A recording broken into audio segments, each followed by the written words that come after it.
Hey everyone, welcome back to the channel. In today's video, I'm going to show you how to backup WhatsApp chat database to Google Drive automatically every day.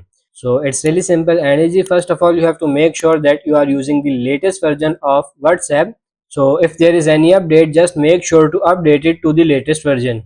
Now after that, you have to open your WhatsApp application here in your mobile and then just simply tap on these three dots, go for this settings, and here you will see this option chats. Just simply tap on this chats and now you can see this option in the last chat backup. Just simply tap on this chat backup. Then what you can do is you can see this option frequency. You have to tap on it and you can simply select here daily, weekly, monthly, and only when I tap backup or never. So I am going to choose here daily, and now you can choose your Google account here. If you want to add account, you have to tap on this add account and then you can easily add your Google account here as well.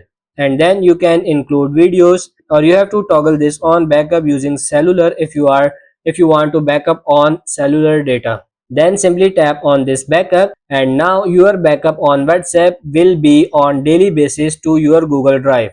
So that's pretty much it for this video. I hope this video was helpful. If it is, like it and subscribe to the channel. Thank you.